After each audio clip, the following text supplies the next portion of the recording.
Hello বন্ধুরা, তুমি আমি লাইফস্টাইলের নতুন একটা ব্লগে তোমাদের অনেক অনেক স্বাগত। তো দেখো, ঘরে পিঁপড়ে মারা চক দিয়েছিলাম বলে কত পিঁপড়ে মরে পড়ে আছে। এই পিঁপড়েগুলো এত জ্বালাচ্ছে তোমাদের কি বলবো। আর আজকে রবিবারের মিষ্টি একটা সকাল দিয়ে আমি আমার ব্লগটা স্টার্ট করছি। তো দেখো, কালকে রাতে প্রচুর মেঘলা করেছিল, ভাবলাম যদি হয় রাত্রেবেলা বৃষ্টি বা ঝড়। তো সেই জন্য দেখো, আমি প্লাস্টিকের পর্দা করেছিলাম, সেটা দিয়ে দিয়েছিলাম। তো এই প্লাস্টিকের পর্দাটা কিন্তু আমার বেশ উপকারের। আমি যখন করেছিলাম একটু কষ্ট হয়েছিল পর্দাটা তৈরি করতে, তো কিন্তু পর্দাটা তৈরি করে আমি বেশ উপকার পেয়েছি। কেন, এই যে ঝড় বৃষ্টি বাদলের দিনে আমাকে যে কতটা খাটতে হতো তার ঠিক নেই, এটা করে আমি অনেকটা উপকার পেয়েছি। তো যাই হোক, দেখো তোমরাও যদি কেউ এরকম প্লাস্টিকের পর্দা করতে পারো বেশ ভালো হয়। তো যাই হোক, দেখো আমি প্লাস্টিকের পর্দাটা এখন তুলে নেব। কেন, একটু ঘরে না রোদ ঢুকলে আবার বেশ ভালো লাগে না।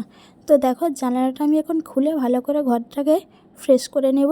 আর এই যে এখানে আমার গাছ আছে অ্যালোভেরা, এদের নিয়েই আমার সত্যি সারাটা দিন কেটে যায়।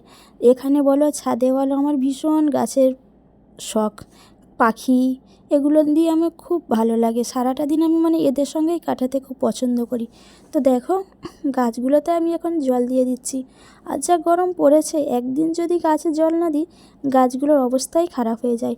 আর গাছগুলো মরঝে থাকলে আমার একদম ভালো লাগে না।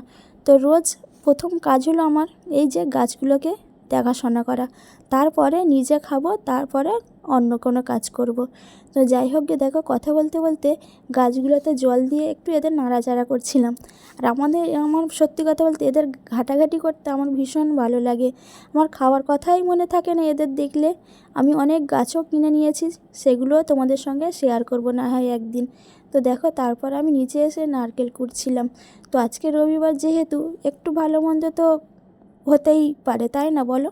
তো সেই জন্য নারকেল কুড়ছিলাম। আর কি হবে সন্ধ্যাবেলা সেটা না হয় তোমাদের অন্য একটা ব্লগে শেয়ার করব। তারপরে মাকে বললাম যে আজকে মা তুমি রান্না করো, আমি তোমার হাতে হাতে কাজ করে দিচ্ছি। তো মা একটু বলছিল, তারপর বললো ঠিক আছে আমি রান্না করছি, আর তুমি অন্য একটা কোনো কাজ করো।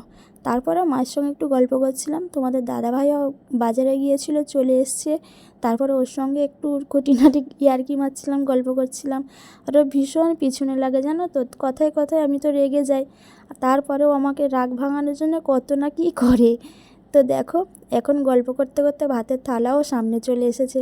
সত্যি কটা মেয়ের এরকম ভাগ্য হয়, তাই না বলো। দুপুরবেলা না কিছু রান্না করেও এত সুন্দর একটা থালা সামনে, সত্যি মনটা পুরো জুড়িয়ে যায়। সব মেয়েদের ভাগ্য যেন এরকমই হয়। একটা মেয়ে অনেক আশা নিয়ে, অনেক শখ করে একটা অন্য সংসারে আসে একটু সুখ পাওয়ার জন্য। তো যাই হোক, আমি খেয়ে নিয়েছি, খেয়ে নিয়ে একটু ঘুমিয়েছিলাম। তারপরে তোমাদের দাদাভাই বলল চলো একটু কোনো পার্ক থেকে ঘুরে আসি। তো আমার একদম ভালো লাগছিল না, শরীরটা ম্যাজম্যাজও করছিল। তো তারপরে বললো বেশি দূরে যাব না, পাশের একটা পার্ক আছে ওখানেই যাব। তো তারপরে ওর সঙ্গে একটু পার্কে এলাম, আর এই যে একটু দোলনা চড়ছিলাম, এইসব করছিলাম, করে তারপরে বাড়ি চলে এসেছি। আর রাত হয়ে গেছে। তো রাতে বললাম মাকে যে আমিই রান্নাটা করি, কেননা সকালে মা করেছিল আর আমার জন্য কেমন একটা লাগে। তো সেই জন্য মাকে বললাম ঠিক আছে রান্নাটা আমিই করি, বেশি কিছু করব না, একটু ডিমের কারি মতো করে নেব। কারি না, সরি, যে কী বলে না, কষা মতো, ওই করে নেব একদম অল্প সময়ের মধ্যে, অল্প একটু মশলা দিয়ে জাস্ট খাওয়ার মতো। রাতে একটু হেভি না হলেও চলে যায়, কিন্তু দেখলে তো দুপুরবেলা অনেক কিছুই আইটেম হয়েছিল। তো যাই হোক গিয়ে, দেখো কথা বলতে বলতে আমি রান্নাও করে নিচ্ছি একদম অল্প একটু মশলা দিয়ে। তো দেখো, মশলাতে জল দিয়ে দিয়েছি, আর আদা রসুনটা অল্প একটু ছিল, তো বললাম এই দিয়েই চালিয়ে নিই, খেলেই হলো, তাই না বলো। তো দেখো, কথা বলতে বলতে আমি মশলাটাও করে নিলাম। তো এখন আমি একটু রান্নাটা করব, তো চলো রান্নাটা করে নিই।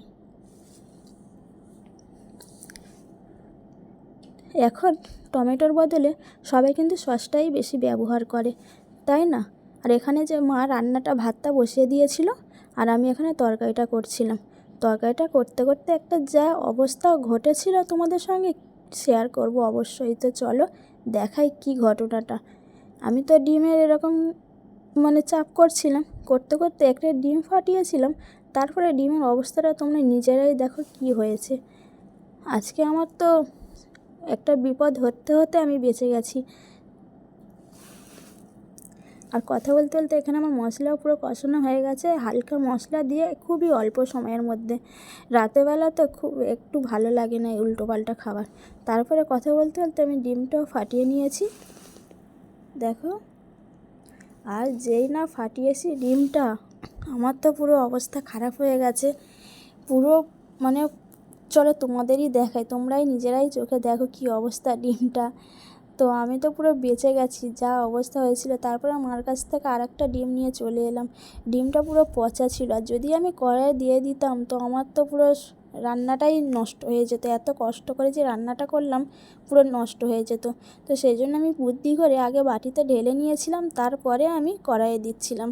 তো যাই হোক, ভাগ্যে ছিল না, হয়নি। তো যাই হোক, এরকম করেই আজকে আমার দিনটা কাটালাম। তো তোমরা তোমাদের দিনগুলো রবিবারে কেমন কাটিয়েছো অবশ্যই কমেন্ট করে জানাবে। আর আমার গলারও অবস্থাটা খুব একটা ভালো না, তো সেই জন্য কথা বলতেও অসুবিধা হচ্ছে। তো তোমরা কষ্ট করে একটু আমার প্রবলেমটা বোঝো। তো দেখো রান্না করা হয়ে গেছে, তো চলো আমরা এখন খেয়ে নিই। আর তোমরাও সবাই তাড়াতাড়ি খেয়ে নাও, অনেকটা রাত হয়েছে। আসছি আবার পরের নতুন একটা ব্লগের সঙ্গে। তো ততক্ষণে তোমাদের সবাইকে টাটা, গুড নাইট। সবাই খুব ভালো থেকো, সুস্থ থেকো, সাবধানে থেকো। আর যারা যারা আমার চ্যানেলটা এখনও সাবস্ক্রাইব করোনি, অবশ্যই সাবস্ক্রাইব করে আমার পাশে থেকো। তো চলো, সবাইকে আবার বলছি গুড নাইট।